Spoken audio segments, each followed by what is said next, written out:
And about 14 years into that, I came back as a Buddhist monk, And which I no longer am. I'm married. and so when you were doing your monk stuff, your name was Santikaro Bhikkhu, which Yeah, bhikkhu means monk, or if we're specific, it's more like a friar. In Europe, the Franciscan friars, they wandered around, lived very simple. The original bhikkhus were like that. They didn't stay in one place. That developed 100, 200 years later. and what kind of work? What was your primary work? Officially, my primary work was studying and practicing Buddhism, but I lived in a well-known monastery that had lots of groups coming, school kids, university students, social activists, doctors, nurses, police, and we would give talks to these people. And so, plus, the assistant abbot started organizing meditation retreats for foreigners. These were becoming popular around that time. And so I was very involved teaching in both English and Thai. So you learned the language enough to both speak it, and didn't you translate books from your teacher? Yeah, I'm editing a translation right now. So yeah, my Thai was good enough for that.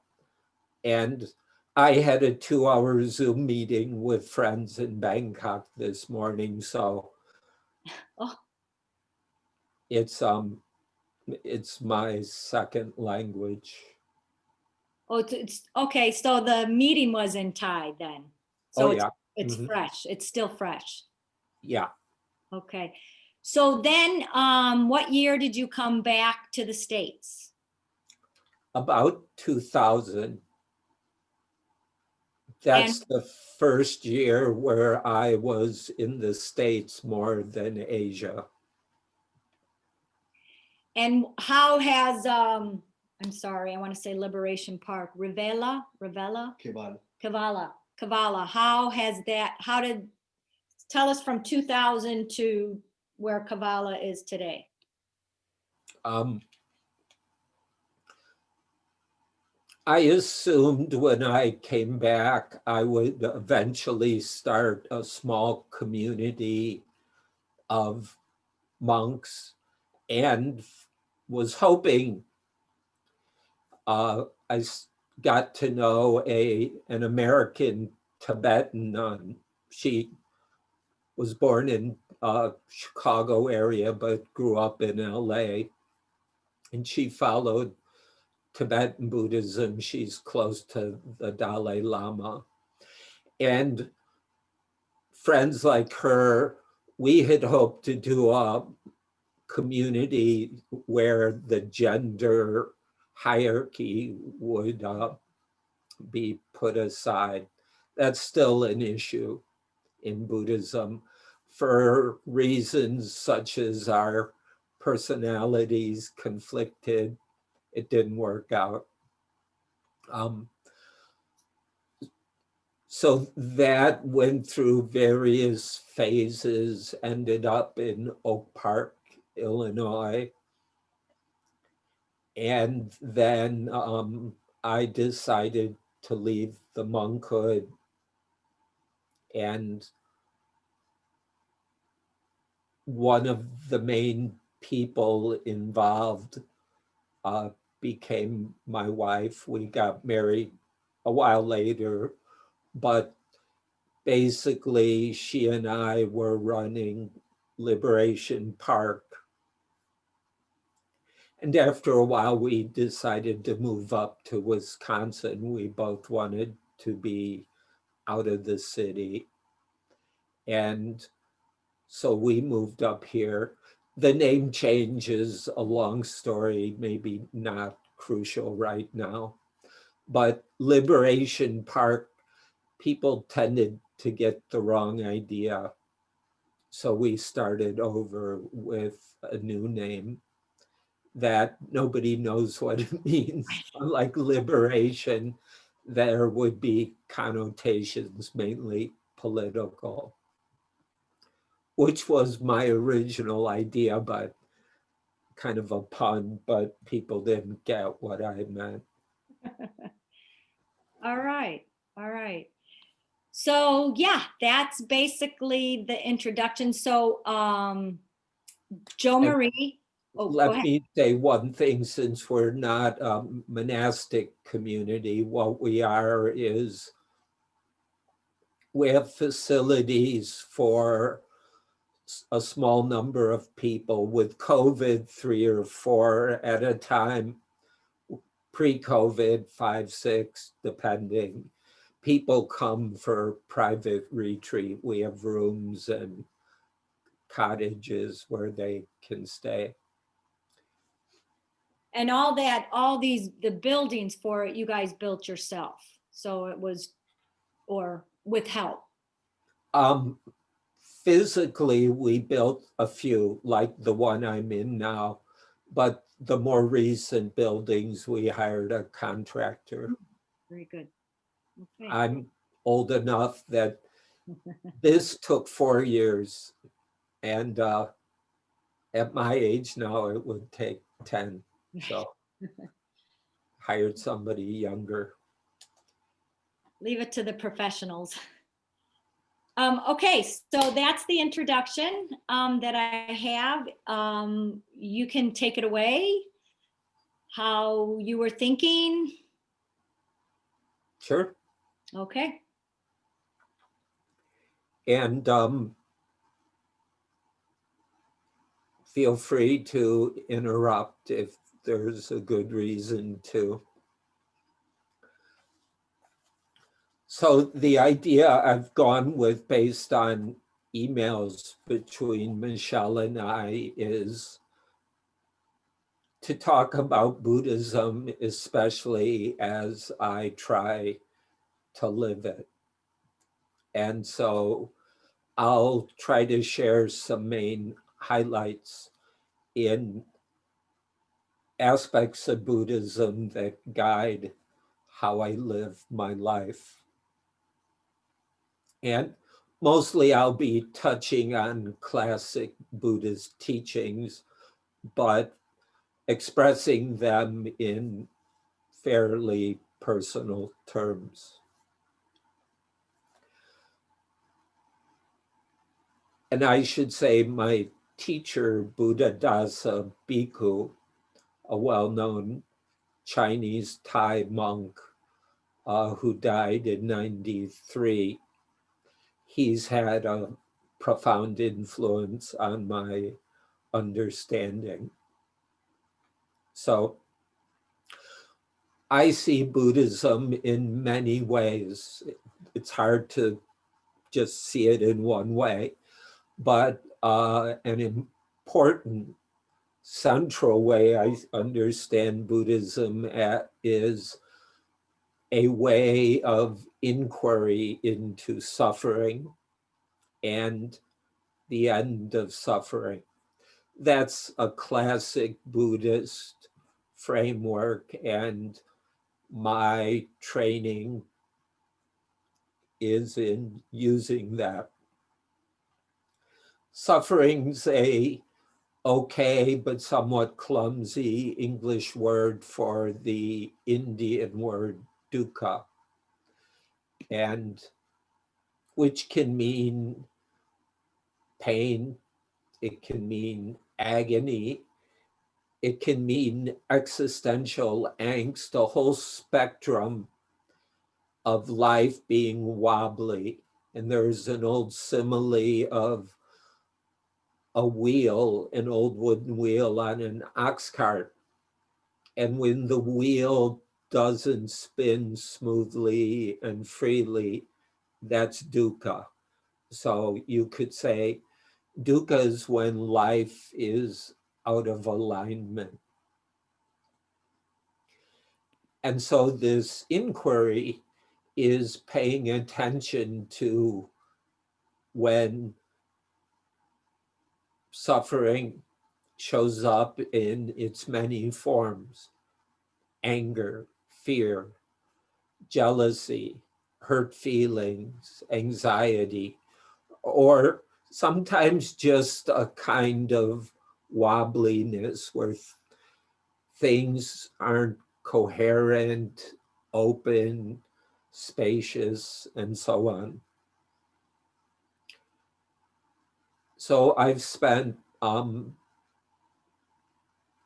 last 30 years, of course, I get distracted. I'm a bit of a workaholic. I get caught up in projects.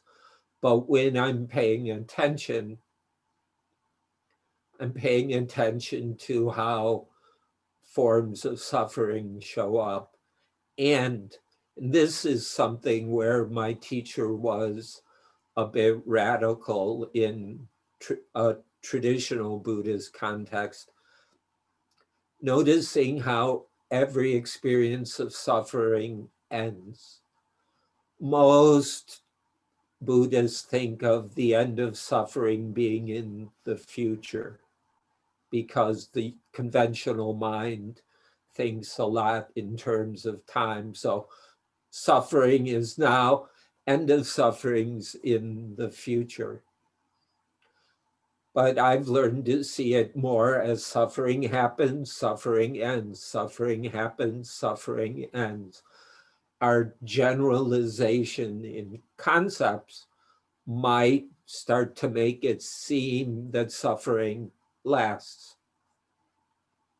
but it doesn't.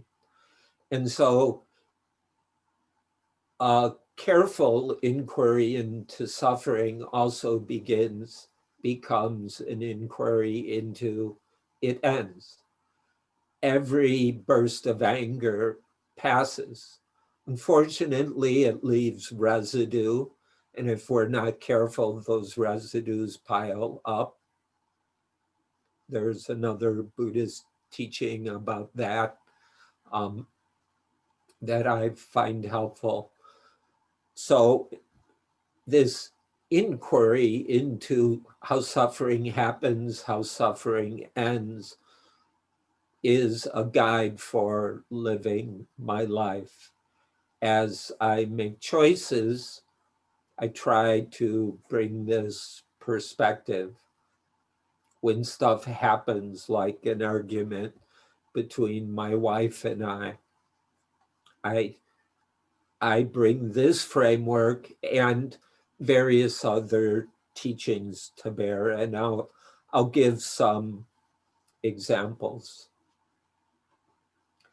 For this inquiry, Buddhism offers many tools, and we could divide them into two types for tonight's purposes.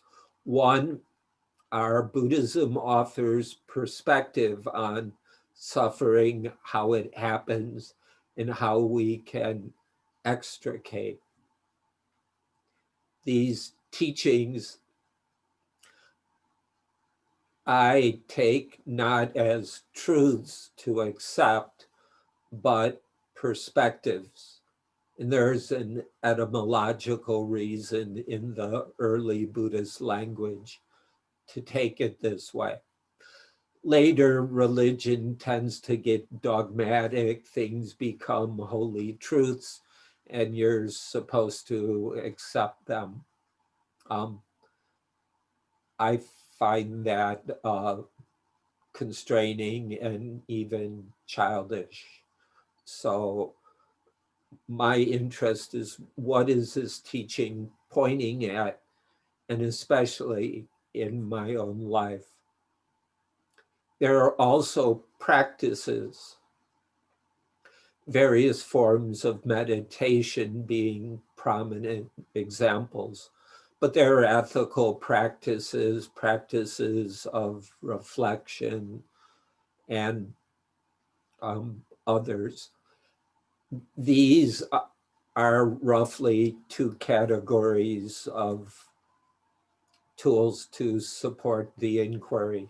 So take mindfulness, which has become rather mainstream in certain segments of our society, originally derived from Buddhism in certain ways, at least the way the word has come to be used in those magazines at the checkout counter at Whole Foods or our co-op here in Western Wisconsin. The point of mindfulness in Buddhist teaching is to be present when suffering's happening and when something's creating suffering and when those creating factors change and suffering passes. The more we are experientially present, the more we understand the real suffering, however it shows up. Mindfulness is, first of all, it's inherent. We already have mindfulness as a capacity, but we tend to use it mainly in our usual activities in the world. So most of us can be helped by certain practices where we consciously train ourselves in tracking aspects of life. I use breath a lot. This breath's kind of an interface between body and mind.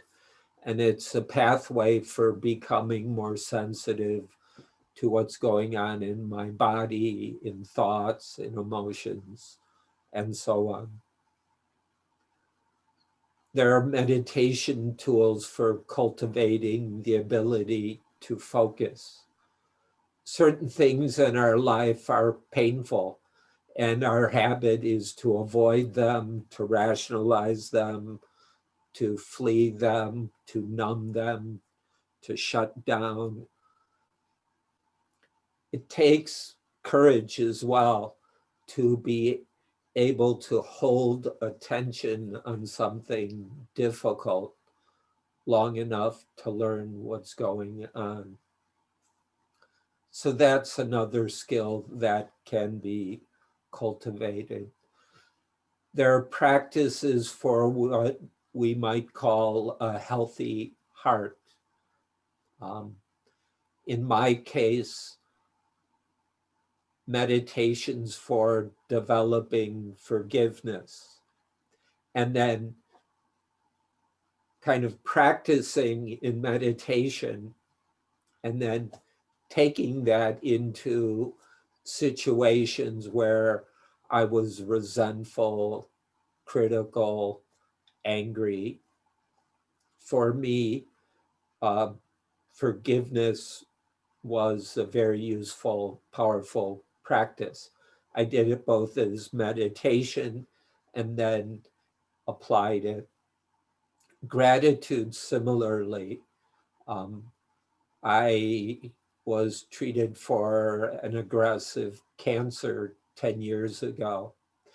And some of my usual meditations weren't easy to do during chemo and morphine and oxycodone and steroids and all this stuff. But gratitude became a go-to practice that really helped open up the space I was in, even though my body was being subjected to some nasty stuff. So those are examples of tools I've used. I'm familiar with quite a few forms of meditation, and I have my main practice and then a group of other stuff I weave in and out as needed. And the point of that then is to get up from the cushion and take that stuff with me. Like, for example, just before this, a local group had a 30-minute meditation. After we were done, I walked down to our barn to do some chores with horses and barn cats. And part of that is taking the meditation and recreating it with the horses, which is real easy. Just kind of hang on them, give them a big hug, and they're amenable to that. It's harder with people, but possible.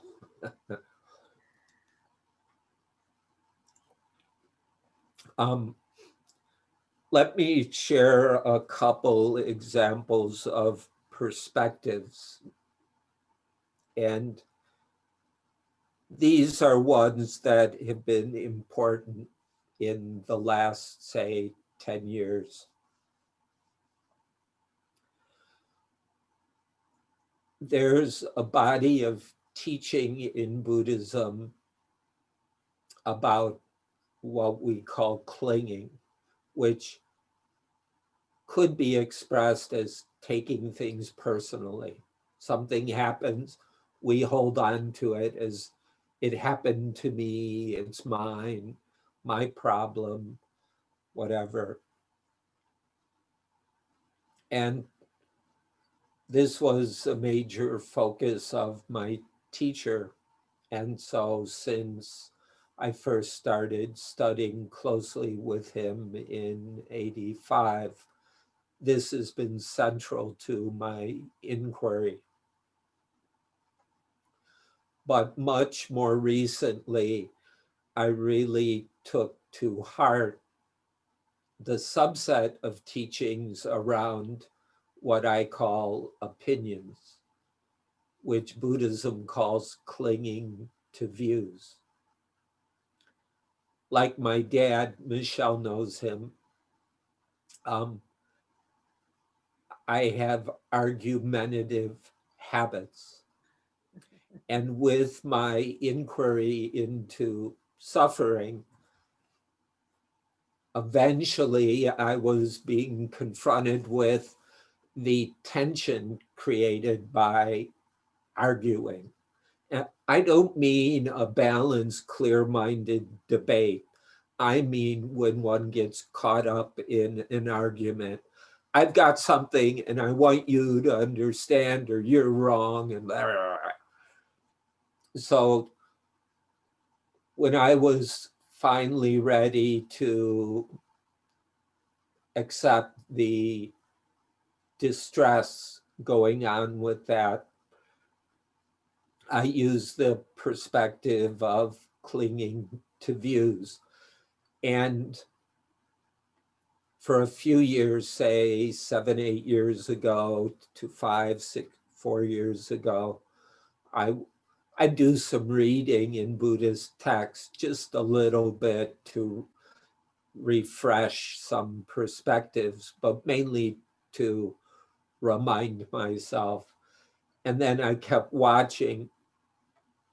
When had something hardened into an opinion?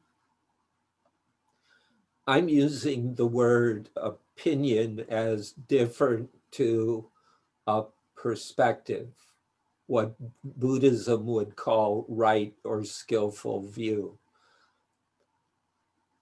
Wisdom can see situations in healthy, beneficial ways. I'll call that perspective, wise perspective. But if we're not careful, those perspectives harden, and through memory and habit, they can harden even when they originally were useful and healthy. They can harden.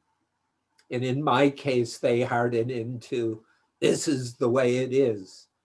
And people who would express something, say, some of the popular mindfulness teachers, I would react, that's not right.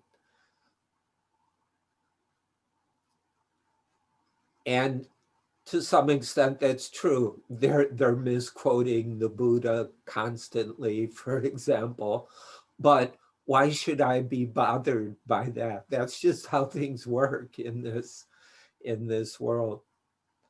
And so seeing how a certain view, sure, factually, that quote is inaccurate. Okay.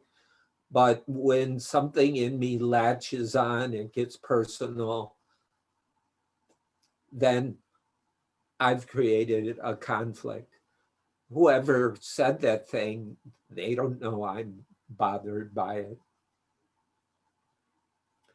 So this has been an inquiry, and I frame it as the difference between a useful perspective and an opinion.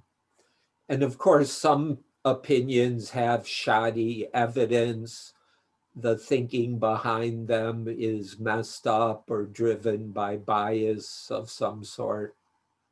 But even if the opinion, if a perspective has some roots in reality, when it hardens, that causes dukkha, in my experience. So when one sees that hardening and the tensing that happens in us, then one starts to find the ways to let that relax and open.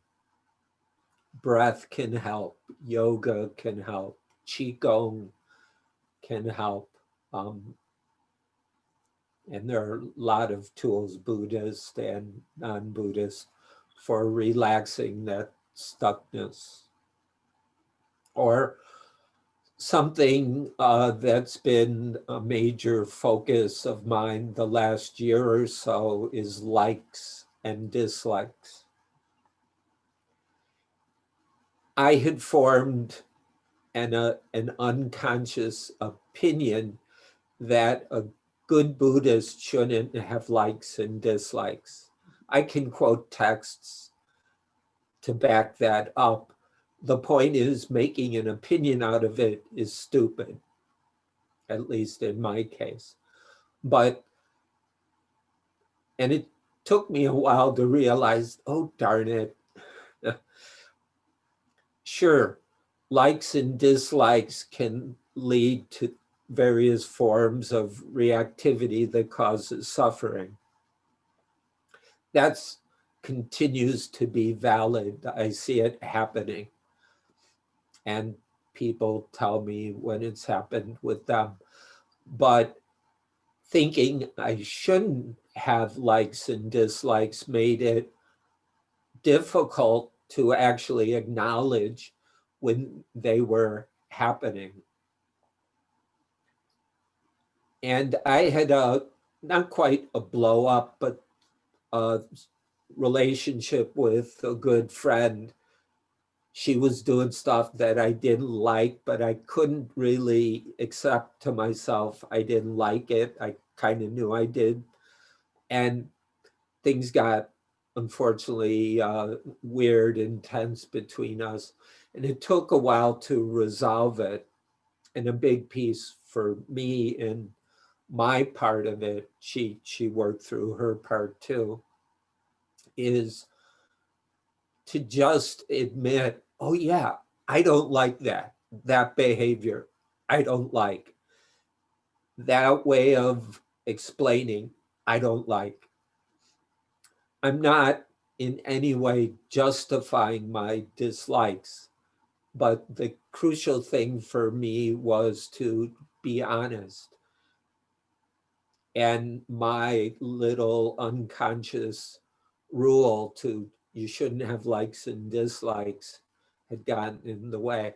So it's been liberating, more or less, to acknowledge, oh, I like this.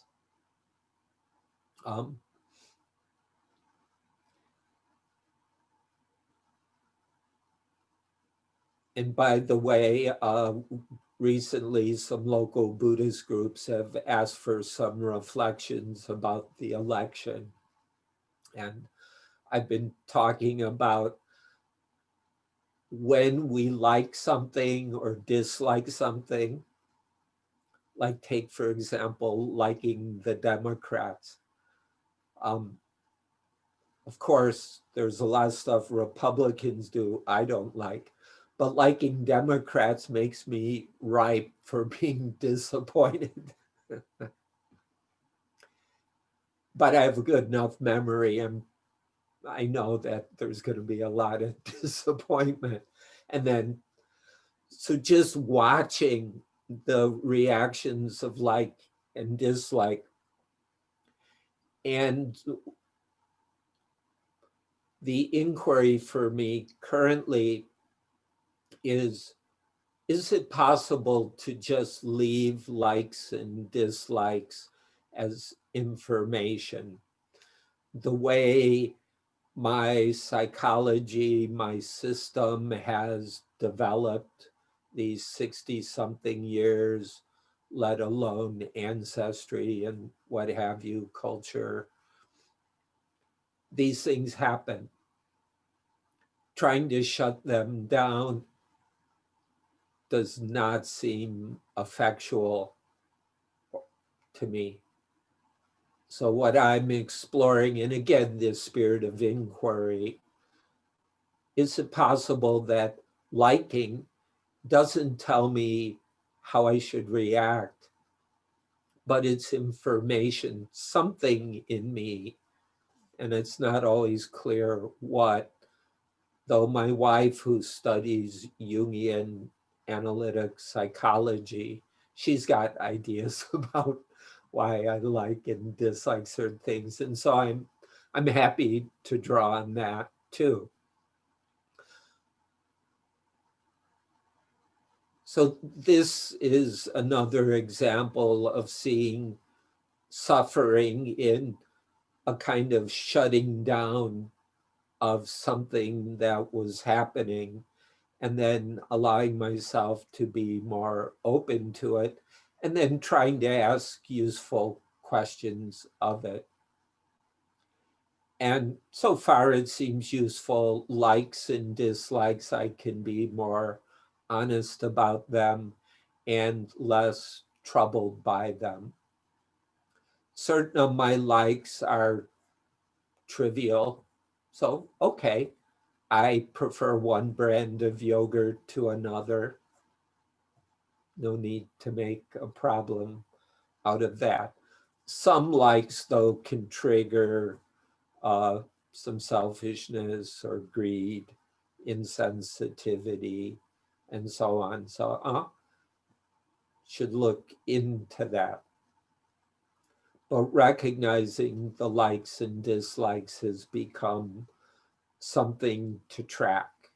Just notice them, notice the tendencies to respond in different ways. Notice when that causes trouble. Notice when it seems harmless, and keep learning from it.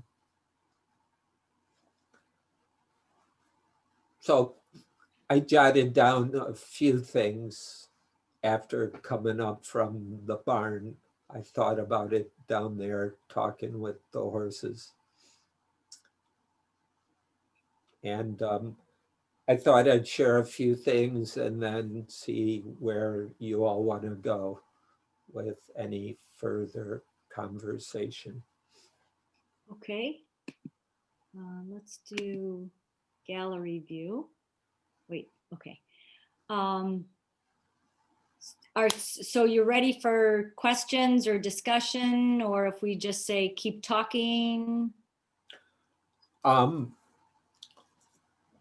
It's almost my bedtime here, so if you want me to keep talking, you're going to have to help me. Very good. Very good. I forgot about that. My apologies. Yes, so I can start off. I have a question. When you talked about likes and dislikes, have you found that your likes and dislikes, the more selfish ones, are a little lighter? But have you seen, what am I trying to say? Have you seen them morph or change into like injustice? You know, where now I'm not just so mad because things are happening to me, but now I'm mad because things are happening to other people. Well,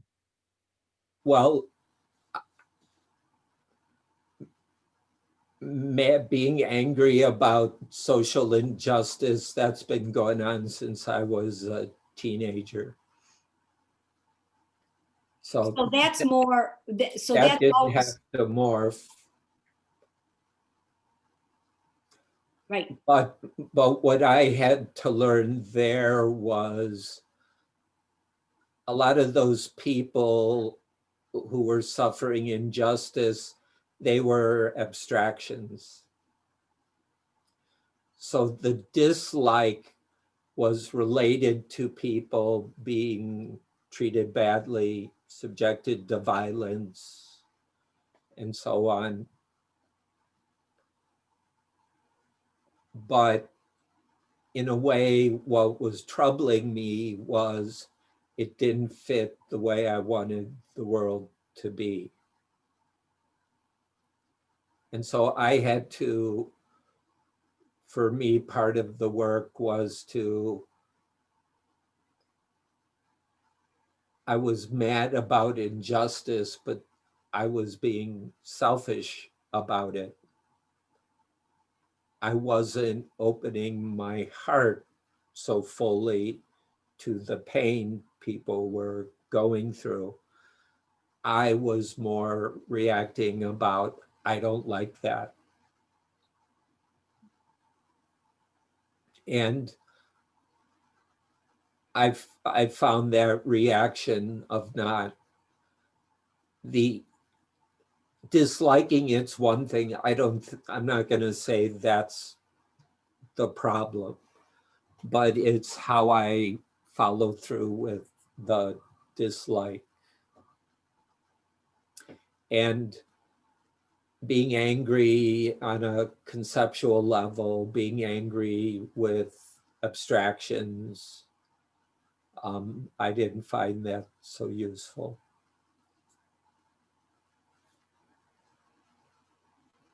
Does that make any sense? Absolutely. But sure, likes have changed quite a bit.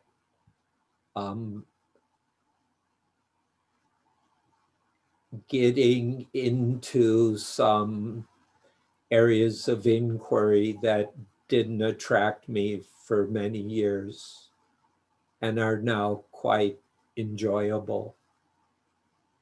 And so I like stuff that I was kind of resistant to. I like to hear from you, because when we hear of Vipassana right now, you know, the Goenka tradition, for example, is either just watching your breathing or watching the sensations on your skin.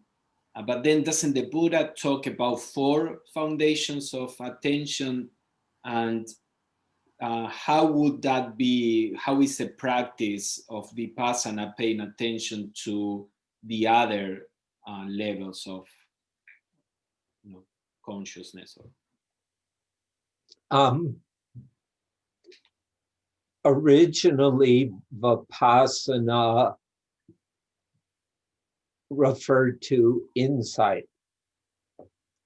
And then certain kinds of meditation were considered meditation for the sake of insight, and those became called vipassana.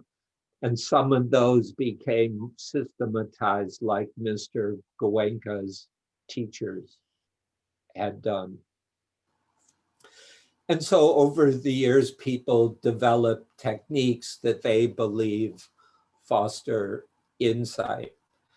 And usually to teach people, something has to be simplified. There are basics. Here, do this. And then people learn the basics. And with skillful guidance, and if people bring what Buddhism calls wise understanding to the meditation, insight can happen. So there's a body of teaching you referred to that called the applications or establishments of mindfulness, body, feeling tones, mind, and reality.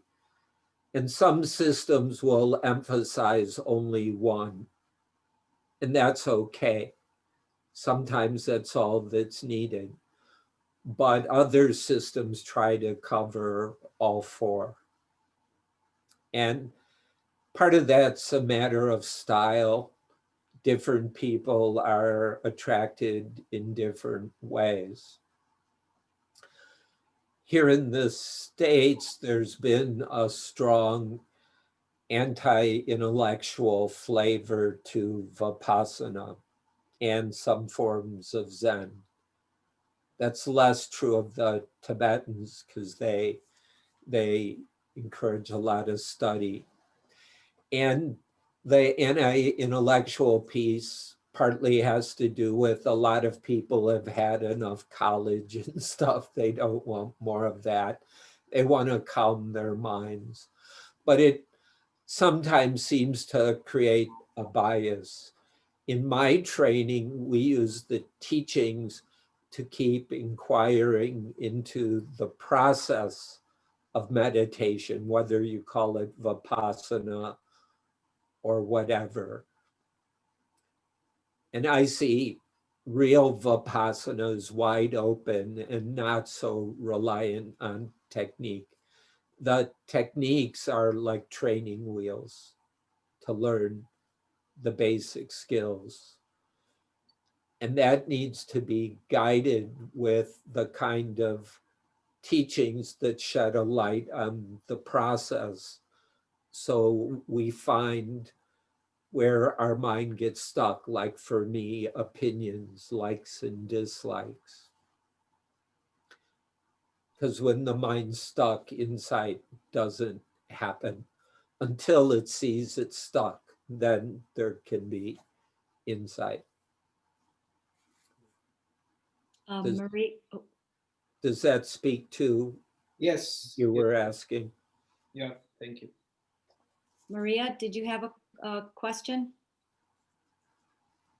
You're muted. Unmute. Yes, can you Yeah. hear me? Yes. I was wondering about your relationship with your teacher. When you think about him now, what is it that you remember most in your relationship that you have carried forward in your Buddhist practice?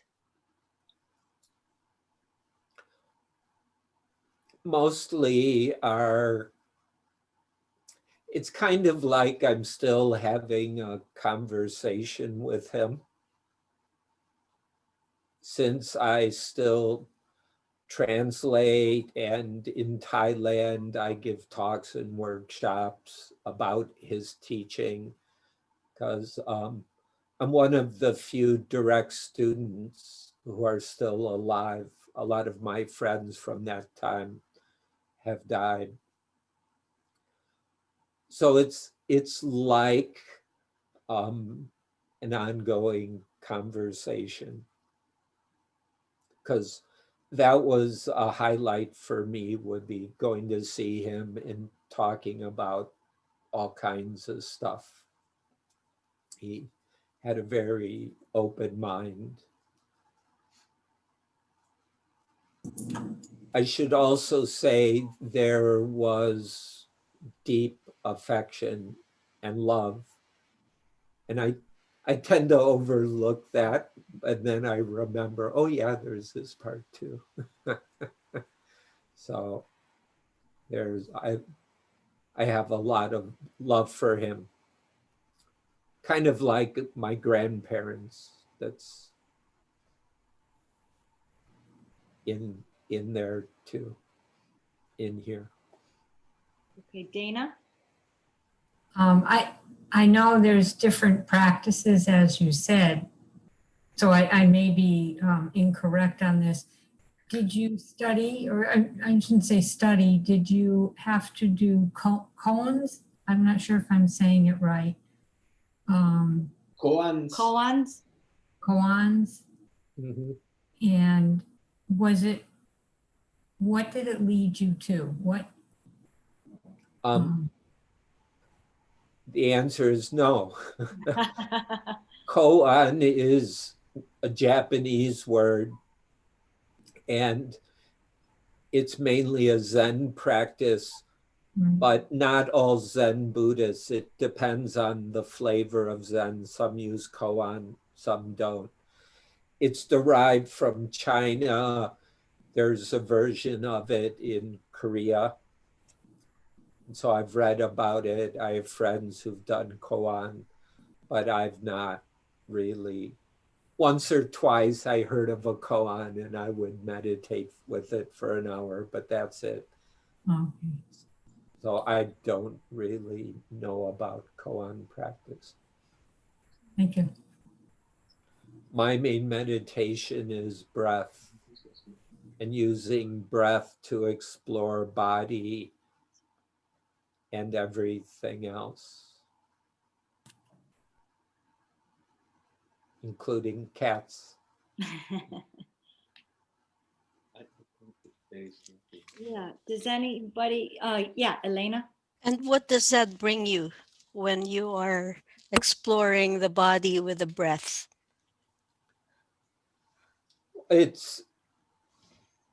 It varies depending on circumstances, but generally an aliveness throughout the body that allows me to be more and more comfortable in my skin. In my case, releasing areas of tension. And that's not just breath, it's posture and some other tools I've picked up, but breath is at the center of it. And as that's happening, things get calmer and there's more subtlety and sensitivity. And then I'll explore the pleasure of that. So the body starts feeling great. There's this nice energy everywhere. And there's a quite sweet pleasure, and that becomes something to look into. Other times I'll look more, the inquiry or is more into mind or awareness. However, the breath and body are, whether there's some pleasure or more of a neutral balance, there's awareness of this. And especially when things are pretty quiet and there's not much thinking, then to watch awareness. And the system I use has some frameworks for doing that. Sometimes, so I use a system that works with breath in 16 ways, and I've picked up things and modified that. And so sometimes I'll take breath as an opening to space, and the space all around which has no boundaries. So it's a way to explore awareness as big and vast. And so breath can be a jumping off point for that.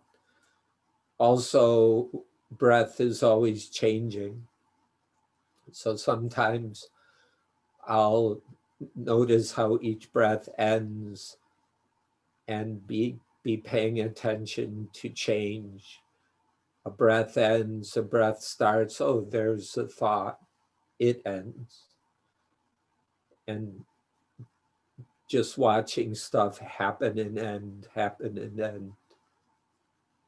Those are some of the things breath gets me into.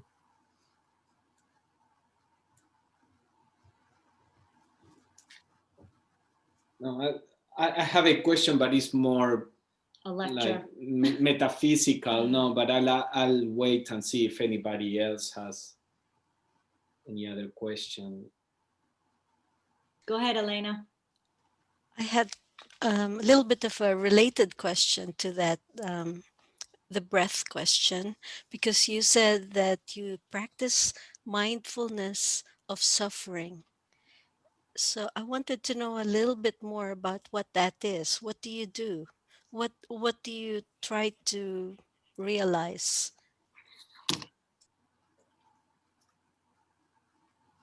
What I'm trying to realize is not quite trying, but my aim is to not suffer. And so, but if suffering happens, more and more, I want to understand what happened. And that's part of not perpetuating whatever happened. Like, here's a recent example.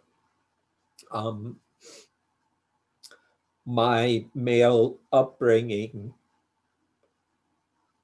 and my own psychology have led to certain patterns of behavior with women. And these are not always mature. And by the way, being a monk for 20 years didn't help. Marriage has helped, but it's not always easy. But it's a situation where, okay, gotta grow up, gotta grow up. In the monastery, if you can give good talks, you get spoiled, at least where I was. So seeing these patterns that are emotional inside but can express in behavior, and then how someone responds to me affects my feelings, seeing the suffering in that naturally, that when we experience suffering with clarity, there's a natural wish to change. The thing is, what change is appropriate? Generally, we don't know, but there are clues. And if we follow those clues, and we can find help from, I do, from Buddhist teachings, currently some Jungian help. I'm learning a somatic experiencing healing practice, which draws on polyvagal theory and some other stuff. These are all, for me, helpful ways to understand the patterns that repeat suffering. That's what I call rebirth, the rebirth of suffering through these patterns and habits. And with like this one I mentioned, I'm not going to go in all the details, but certain immature patterns with women, seeing that it's ugly, it's childish, and not in a cute way. It's disrespectful to my wife or other women. It puts me in a kind of subservient little boy's frame, which is suffering.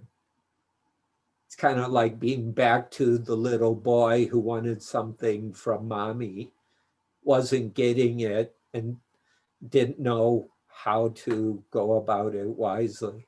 So seeing this, it's like, come on, I'm 63. I can, maybe it's time to outgrow that. And for me to see the suffering of it is crucial because some of these habits, we've depended on them a long time.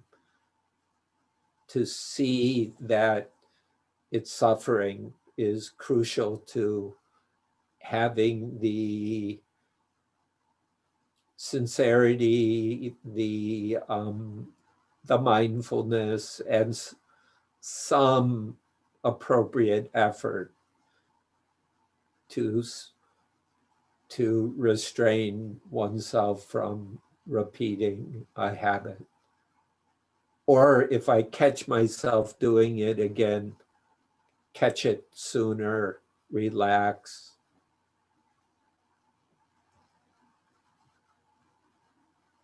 Okay. Any last questions or comments? Sorry, we can't get to yours, Pablo. Yeah. And actually it was one that I was curious in, but anything else? So would you call those habits skandhas? Yeah, would you call those skandhas that? No, not actually. Okay. In Buddhism, the 5 skandhas, generally the habitual stuff would be the 4th skandha, sankharas. And different Buddhists interpret that in various ways. But you could link it with the 4th skandha. But there's some other terms like anusaya, underlying tendencies, that I use to understand habits. And they all involve some clinging. There's some habitual clinging, and the skandha's teaching is also a teaching about clinging, because that's originally, later Buddhism got metaphysical about skandhas, but originally it was a way to understand the stuff we take personally as me or mine. And then that's where suffering happens. Right. With this stuff that we take personally. And those are called upadana skandhas, skandhas of clinging, or I call them clinging together skandhas. Life becomes this ball of clinging. And some of that's being stuck in the past through memory, through habitual behaviors. Okay, we have used all of your time. I thank you so much. It was very nice to see you. Please say hello to Jo Marie. Does anybody else want to open up and just say your thank yous or any last comments? I won't call on you. Yeah, I want to say thank you for answering my questions. Thank you for staying up so late. Yeah, it's election night. I might be up anyway. Oh, yeah. Right. Yeah, It was wonderful. Wonderful. Thank you. it was good to hear about the practice. Very practical. Yeah. Thank you. You're welcome. Thank you. Thank you very much. Yeah, thank Sure. you. You're all welcome. Good seeing you, Michelle. Ah, How That's old great. were you when you moved in next door? I was 6. Yeah. I was 6. So yeah, like I said, 52 years. Oh, it's a long time. So yeah, and I just have to say, and I just loved their family, his family, your family. And I find a lot of things when you were talking about the love of Buddhadasa Bhikkhu, it reminded me of that love that I had for your family. That I find I try to emulate or repeat with raising my kids. So yeah, I just love your parents. Oh, I'll tell my mom when I So, talk to her. thank you. Thanks for that. Yeah. Okay, we'll call it a night. Peace and blessings to everyone. Yes. All right. Good night. Good night. Right. Good night. Good Be night. well. Thank you. Good night. Everyone.